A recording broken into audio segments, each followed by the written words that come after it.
중국을 짝사랑한 바보, 허드슨 테일러. 여러분 안녕하십니까? 오늘 우리는 19세기 굳게 닫혀있던 금단의 땅 중국으로 떠나보려 합니다. 당시 중국은 서양인들에게는 미지의 세계이자 두려움의 대상이었습니다. 사람들은 중국을 잠자는 사자라고 불렀고, 그곳에 들어가는 것은 곧 죽음을 의미한다고 생각했습니다. 그런데 여기 안락한 영국에서의 삶을 버리고 스스로 그 사자 굴로 걸어 들어간 한 청년이 있습니다. 그는 파란 눈의 영국인이었지만 중국인보다 더 중국을 사랑했습니다. 나에게 만약 1000개의 생명이 있다면 그 모두를 중국을 위해 바치겠다고 고백했던 사람. 오늘 들려드릴 이야기는 중국 내지 선교의 아버지 허드슨 테일러의 치열했던 삶입니다. 이야기는 1832년 영국 요크셔의 한 독실한 기독교 가정에서 시작됩니다. 허드슨 테일러는 태어날 때부터 약골이었습니다. 몸이 너무 약해서 학교도 제대로 다니지 못할 정도였습니다. 사람들은 혀를 찼습니다. 저렇게 비실비실해서야 어른 굿이나 하겠어. 하지만 그의 부모님은 달랐습니다. 그들은 아들이 태어나기도 전에 하나님께 서원했습니다. 만약 아들을 주신다면 그를 중국 선교사로 바치겠습니다. 하지만 정작 자라난 테일러는 신앙에 별 관심이 없었습니다. 17살이 되던 해 그는 은행원이 되기 위해 준비하고 있었습니다. 그러던 어느 날 오후 심심해서 아버지의 서재에 들어간 그는 우연히 작은 전도 책자 하나를 집어들었습니다. 별 생각 없이 읽어내려가던 그는 다 이루었다는 문장에서 멈췄습니다. 예수님께서 십자가에서 우리의 모든 죄를 다 해결하셨다는 그 단순한 진리가 갑자기 그의 영혼을 강타했습니다. 같은 시각 120km 떨어진 곳에서 외할머니 댁을 방문 중이던 그의 어머니는 아들을 위해 골방에서 생명을 걸고 기도하고 있었습니다. 하나님, 내 아들 허드슨이 회심하기 전까지는 이 방에서 나가지 않겠습니다. 어머니의 기도가 하늘에 닿았던 것일까요? 그날 오후 허드슨 테일러는 그 서재 바닥에 무릎을 꿇고 눈물로 회개했습니다. 그리고 얼마 후 그는 생애 처음으로 하나님의 강력한 부르심을 듣게 됩니다. 너는 나를 위해 중국으로 가라. 당시 중국은 아편 전쟁의 여파로 서양인에 대한 반감이 극에 달해 있던 시기였습니다. 사람들은 그를 말렸습니다. 내 몸을 봐라. 너처럼 약한 사람이 그 험한 중국에 가면 한 달도 못 버티고 죽을 거야. 하지만 테일러의 결심은 확고했습니다. 그는 그때부터 자신을 훈련하기 시작했습니다. 편안한 침대를 치우고 딱딱한 바닥에서 잠을 잤습니다. 중국의 거친 환경에 적응하기 위해서였습니다. 무엇보다 그는 믿음 훈련을 혹독하게 했습니다. 그는 생각했습니다. 중국에 가면 나를 도와줄 사람은 아무도 없다.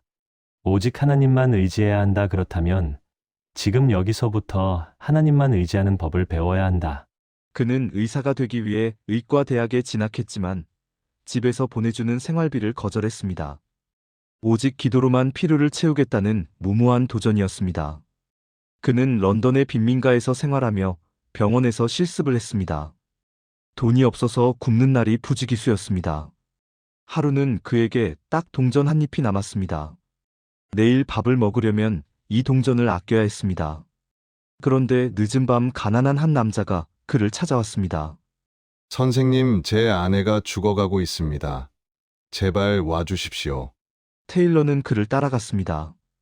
냄새나는 지하 단칸방에는 굶주린 아이들이 울고 있었고 산모는 영양실조로 죽어가고 있었습니다. 테일러는 갈등했습니다. 내 주머니에 있는 이 마지막 동전 이걸 주면 나는 내일 굶어야 한다. 하지만 그는 마음속에서 울리는 하나님의 음성을 거역할 수 없었습니다. 내 이웃을 내 몸과 같이 사랑하라. 그는 떨리는 손으로 주머니 속에 마지막 동전을 꺼내 그들에게 주었습니다. 그리고 집으로 돌아오는 길 주머니는 비었지만 그의 마음은 설명할 수 없는 기쁨으로 가득 찼습니다. 놀라운 일은 다음 날 아침에 일어났습니다.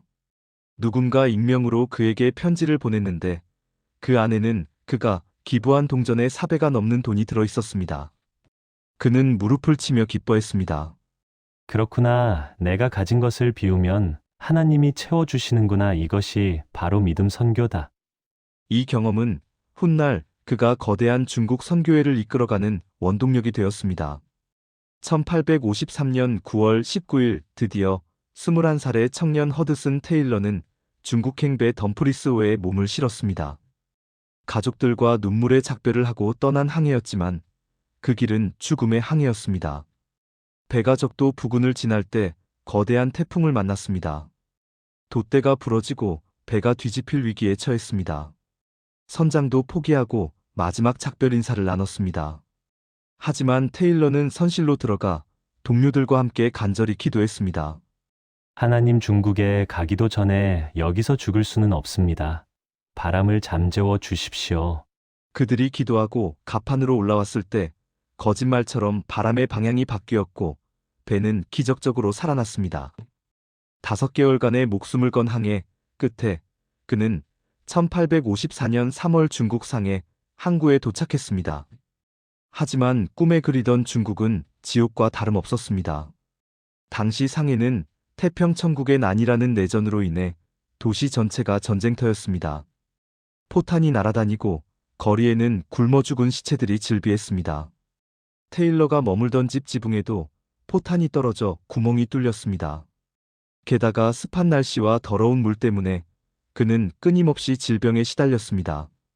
더 견디기 힘든 것은 외로움과 무시였습니다.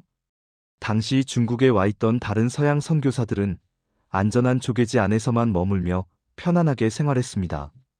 그들은 갓난아기 같은 테일러를 무시했습니다. 젊은 놈이 뭘 안다고 설쳐. 중국인들도 그를 양귀자, 즉 서양 귀신이라고 부르며 돌을 던졌습니다. 그는 어디에도 속하지 못한 채 철저한 이방인이었습니다. 테일러는 고민에 빠졌습니다. 왜 중국인들은 내 말을 듣지 않을까? 내가 전하는 복음이 잘못된 걸까? 그는 거울을 보았습니다. 거울 속에는 멀끔한 양복을 입고 넥타이를 맨 전형적인 영국 신사가 서 있었습니다. 그 순간 그는 깨달았습니다. 나는 저들에게 그저 침략자, 영국인으로 보일 뿐이구나. 예수님도 사람의 몸을 입고 이 땅에 오셨는데 나는 왜 영국인의 껍데기를 고집하고 있는가? 그날 밤 그는 선교 역사상 가장 파격적이고 충격적인 결단을 내립니다. 그는 가위를 들었습니다. 그리고 자신의 금발머리를 사정없이 잘라냈습니다. 이마를 훤히 밀어버리고 남은 머리카락은 염색약으로 새카맣게 물들인 뒤 중국인처럼 길게 따아내렸습니다. 편안한 양복을 벗어 던지고 헐렁한 중국 옷을 입었습니다. 다음 날 아침 그가 변발을 하고 중국 옷을 입은 채 나타나자 동료 선교사들은 경악했습니다. 당신 미쳤소. 그게 무슨 꼴이오. 백인의 자존심도 없소. 영국 망신 다 시키네. 선교사들은 그를 비웃고 조롱하며 밥도 같이 먹으려 하지 않았습니다. 당시 서양인이 미개하다고 여겼던 중국인 흉내를 낸다는 것은 상상할 수 없는 수치였기 때문입니다. 하지만 거리로 나갔을 때 반응은 정반대였습니다.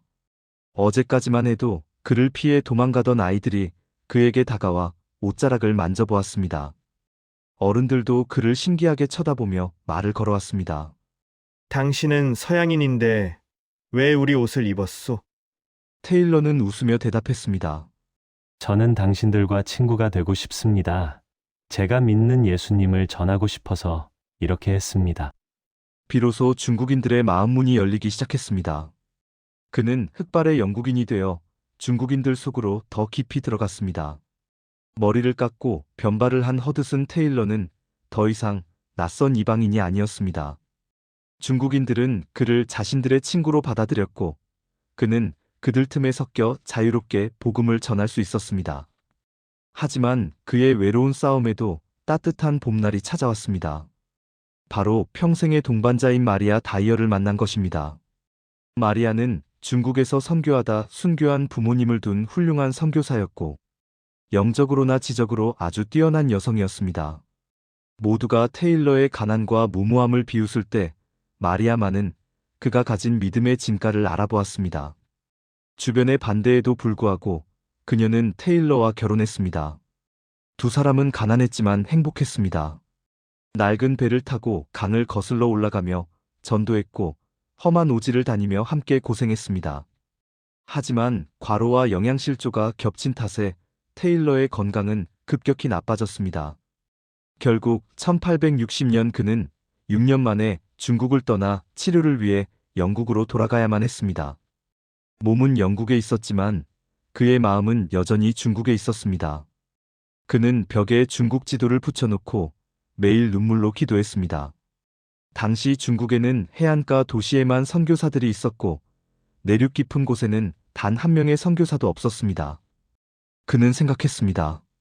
매달 100만 명의 중국인이 하나님을 모르고 죽어가고 있다. 그런데 영국 교회는 잠자고 있다. 누가 저 내륙 깊은 곳까지 들어갈 것인가? 그의 마음속에는 거룩한 불이 타올랐습니다. 그는 결심했습니다. 기존의 방식으로는 안 된다. 새로운 선교회를 만들자. 사람에게 돈을 달라고 구걸하지 않고 오직 하나님께만 구하는 믿음의 선교회를 만들자. 그리고 엘리트가 아니더라도 믿음만 있다면 누구든지 받아주자. 1865년 6월 25일 영국 브라이튼 해변가에서 산책하던 테일러는 하나님께 자신의 인생을 건 서약을 했습니다. 하나님, 제가 중국 내륙으로 들어가겠습니다. 하나님께서 모든 책임을 져 주십시오. 그는 통장에 10파운드 약 2만 원 정도의 돈을 가지고 중국 내지 선교회를 시작했습니다. 그리고 일기장에 이렇게 적었습니다. 10파운드와 하나님의 모든 약속을 가지고 이 통장을 개설하다. 그의 무모한 도전에 수많은 청년이 반응했습니다. 1년 만에 24명의 선교사가 지원했습니다. 그들은 대부분 학벌도 없고 돈도 없는 평범한 노동자나 기술자들이었습니다. 하지만 그들에게는 생명을 바칠 각오가 있었습니다. 1866년 5월 테일러 부부와 4명의 아이들, 그리고 16명의 새내기 선교사들을 태운 라머무어호가 중국을 향해 출항했습니다. 하지만 사탄의 방해는 지배했습니다. 항해 도중 그들은 역사상 가장 강력한 태풍을 만났습니다. 배는 난파 직전까지 갔습니다. 돛대는 부러지고 물이 쏟아져 들어왔습니다. 선원들은 살려달라고 비명을 질렀고 선교사들은 서로를 껴안고 마지막 기도를 드렸습니다. 테일러는 흔들리는 갑판 위에서 외쳤습니다. 두려워하지 마십시오. 하나님이 우리를 중국으로 부르셨다면 여기서 죽게 하지 않으십니다. 기적적으로 배는 침몰하지 않고 상해에 도착했습니다. 하지만 도착해서도 고난은 계속되었습니다. 기존의 선교사들은 떼거지로 몰려온 그들을 비웃었습니다. 저 무식한 것들이 변발을 하고 중국 옷을 입고 설친다며 조롱했습니다. 함께 온 동료들 사이에서도 불화가 생겼습니다. 게다가 중국 내부 상황도 최악이었습니다. 1868년 양주라는 곳에서 폭동이 일어났습니다. 외국인을 싫어하는 군중들이 테일러의 집에 불을 지르고 돌을 던졌습니다. 임신 중이었던 마리아는 지붕에서 뛰어내리다 큰 부상을 입었고 아이들은 공포에 질려 울부짖었습니다. 하지만 테일러에게 가장 견디기 힘들었던 시련은 따로 있었습니다. 바로 사랑하는 가족들의 죽음이었습니다. 중국의 비위생적인 환경과 전염병은 면역력이 약한 아이들에게 치명적이었습니다. 1867년 그의 눈에 넣어도 아프지 않을 큰딸 그레이시가 폐렴에 걸렸습니다. 테일러는 의사였지만 약이 없어 딸이 죽어가는 것을 지켜만 봐야 했습니다. 8살 난 딸은 숨을 거두기 전 아빠에게 물었습니다. 아빠, 나 천국 가는 거야? 테일러는 찢어지는 가슴을 부여잡고 대답했습니다. 그래, 그레이시 거기서 예수님을 만나게 될 거야. 딸을 중국의 차가운 땅에 묻으며 테일러는 오열했습니다. 3년 뒤인 1870년은 테일러 인생에서 가장 끔찍한 해였습니다. 5살 난 아들 세뮤얼이 풍토병으로 세상을 떠났습니다. 아들을 묻은 지 얼마 되지 않아 아내 마리아가 또다시 출산을 했습니다. 하지만 아이는 태어나자마자 죽었고 산모인 마리아의 상태도 급격히 나빠졌습니다. 임종을 앞둔 아내의 침대 옆에서 테일러는 뼈가 녹아내리는 듯한 슬픔을 느꼈습니다. 그는 아내의 손을 잡고 물었습니다. 여보, 당신이 죽어가고 있다는 것을 아오. 마리아는 평온한 미소를 지으며 대답했습니다. 정말인가요? 제가 그토록 사랑하는 주님을 뵈러 가는 건가요? 그녀는 죽음 앞에서도 두려워하지 않았습니다. 오히려 남편을 위로했습니다. 여보, 슬퍼하지 마세요. 하나님이 당신과 함께 하실 거예요. 중국을 포기하지 마세요. 그해 7월 23일 33살의 젊은 나이로 아내 마리아는 세상을 떠났습니다. 불과 2주 사이에 아내와 아들을 모두 잃은 것입니다. 테일러는 텅 빈 방에 홀로 남겨졌습니다. 그의 나이 겨우 38살이었습니다. 그는 아내의 무덤 앞에 주저앉아 하나님께 절규했습니다. 하나님, 저를 중국에 보내셨지 않습니까? 제 모든 것을 다 드렸지 않습니까? 그런데 왜 제 아내까지 데려가십니까? 제가 어떻게 더 견뎌야 합니까? 그의 몸과 마음은 완전히 무너져 내렸습니다. 그는 걷지 못할 정도로 쇠약해졌고 정신적인 충격으로 인해 마비 증세까지 왔습니다. 동료들은 수군거렸습니다. 테일러는 끝났다. 이제 선교회는 해체될 것이다. 하지만 여러분, 하나님은 그 절망의 밑바닥에서 그를 다시 일으켜 세우셨습니다. 그가 쓰러져 있을 때 요한복음 7장 37절 말씀이 그의 가슴을 쳤습니다. 누구든지 목마르거든 내게로 와서 마시라. 그는 깨달았습니다. 나는 지금까지 내 힘으로 선교하려고 했다. 아내를 의지했고 동료를 의지했다. 하지만 이제 나에게는 오직 예수님뿐이다. 예수님이 내 안에 계신다면 나는 다시 일어설 수 있다. 그는 슬픔을 딛고 다시 일어났습니다. 아내를 잃은 아픔은 그를 더욱 강인하게 만들었습니다. 그는 중국 내지 18개 성 전체에 선교사를 보내겠다는 원대한 계획을 세웠습니다. 돈도 없었고 사람도 없었지만 그는 기도로 돌파했습니다. 하나님, 선교사 18명을 주십시오. 아니 70명을 주십시오. 아니 100명을 더 보내주십시오. 그의 무모해 보이는 기도는 기적처럼 응답되었습니다. 영국 전역에서 그의 헌신에 감동한 젊은이들이 몰려들기 시작했습니다. 그 중에는 케임브리지 대학의 7인이라 불리는 당대 최고의 엘리트들도 포함되어 있었습니다. 크리켓 국가대표 선수도 있었고 귀족 가문의 자제도 있었습니다. 그들이 중국 오지에서 중국 옷을 입고 밥을 먹으며 복음을 전한다는 소식은 서구 사회에 엄청난 충격을 주었고 수많은 청년이 선교에 헌신하는 도화선이 되었습니다. 이제 중국 내지 선교회는 1,000명에 가까운 선교사를 거느린 거대한 조직이 되었습니다. 중국 전역에 복음의 깃발이 꽂히는 듯 했습니다. 하지만 여러분, 빛이 강하면 그림자도 짙은 법입니다. 노년의 허드슨 테일러에게 인생 최대의 시련이 닥쳐오고 있었습니다. 그것은 바로 1900년 중국 전역을 피로 물들인 의화단 운동이었습니다. 당시 중국은 서양 열강들의 침략으로 인해 반해세 감정이 극에 달해 있었습니다. 의화단이라고 불리는 무장폭도들은 서양 귀신을 몰아내자라는 구호를 외치며 외국인들과 기독교인들을 무차별적으로 학살하기 시작했습니다. 그들의 표적은 바로 중국 내륙 깊숙이 들어가 있던 허드슨 테일러의 선교사들이었습니다. 당시 허드슨 테일러는 쇠약해진 몸을 이끌고 스위스에서 요양 중이었습니다. 그런데 중국에서 끔찍한 전보들이 날아들기 시작했습니다. 오늘은 산시성에서 선교사 가족이 참수당했습니다. 내일은 저장성에서 교회가 불탔습니다. 매일매일 사랑하는 동료들과 제자들의 부고 소식이 들려왔습니다. 이 사건으로 인해 중국 내지 선교회 소속 선교사 58명과 그들의 자녀 21명이 잔인하게 살해당했습니다. 평생을 바쳐 일군 선교지가 순식간에 피바다가 된 것입니다. 68세의 노인 허드슨 테일러에게 이것은 감당하기 힘든 충격이었습니다. 그는 전보를 받을 때마다 가슴을 부여잡고 오열했습니다.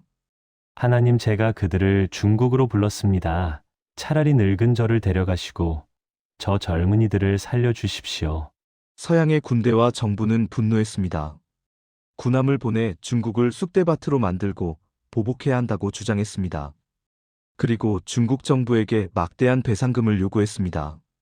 하지만 이때 허드슨 테일러는 떨리는 몸을 일으켜 세우고 전 세계를 향해 호소했습니다. 여러분, 제발 보복하지 마십시오. 우리는 그들에게 권리를 주장하러 간 것이 아닙니다. 우리는 그들을 사랑해서 갔습니다. 그들의 영혼을 위해 죽는 것은 우리의 영광입니다. 예수님이 십자가에서 자기를 죽이는 자들을 용서하셨듯이 우리도 그들을 용서해야 합니다. 배상금을 받지 마십시오. 오직 사랑으로 갚읍시다. 그는 중국 정부가 제시한 막대한 배상금을 정중하게 거절했습니다.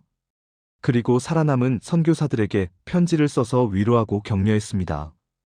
이 소식을 들은 중국의 지식인들과 관리들은 큰 충격을 받았습니다. 자신들은 그들을 잔인하게 죽였는데 그들은 오히려 용서하고 배상금조차 받지 않겠다고 하니 도대체 기독교란 무엇인가라는 의문을 품게 된 것입니다. 이 거룩한 용서는 훗날 중국 교회가 다시 일어서는 밑거름이 되었습니다.